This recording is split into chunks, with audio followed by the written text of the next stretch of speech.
on Pohjois-Karjalan neuroyhdistys ry ja olemme olleet olemassa 42 vuotta.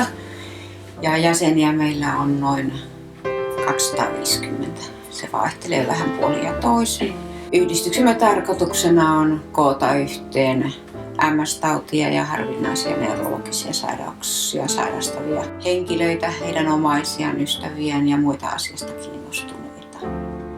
Ja järjestämme toimintaa kerhoissa, retkillä ja erilaisissa koulutuksissa ja tarkoituksena on luoda tämmöisiä luonnollisia paikkoja vertaistuelle ja kokoontua yhteen toimimaan. No, vasta sairastuneiden kannattaisi tulla katsomaan varsinkin tämmöisiä tilaisuuksia, jotka ei ole kovin muodollisia, että siellä on helppo olla mukana ja osallistua just niin paljon kuin itse haluaa, että ei ole pakko kertoa itsestään edes nimeään. Tai mitä, onko sairastunut itse vai onko vain ystävä, tuttava tai muuten kiinnostunut aiheesta. Että ei ole pakko luetella kaikkea, mutta voi kertoa itsestään enempikin, jos haluaa. Yhdistyksen toimintaan osallistuu monenlaisia ihmisiä ja monenkuntoisiakin ja enempikin voisi olla.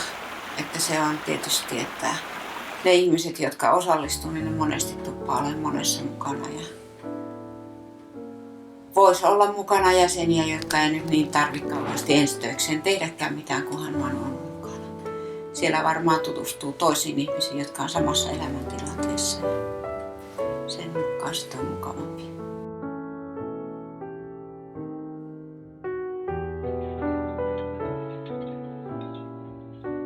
Taloutemme pohjaa siihen, että saamme jäsenmaksutuloja ja sitten pieniä avustuksia kunnilta, lähinnä Joensuun kaupunkia. Ilomantsin kunta on meitä tukenut ja sitten olemme saaneet joskus aina Neuroliitolta erilaisiin projekteihin avustuksia. Talous on niukka, mutta olemme pärjänneet. Jäsenmaksu on vain 15 € per jäsen.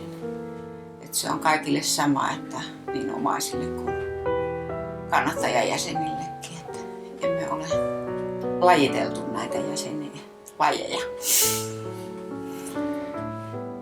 Toimintahan perustuu ihan paikalliset kokoukset, niin hallitus kuin tietysti vuosikokoukset päättää miten toimitaan.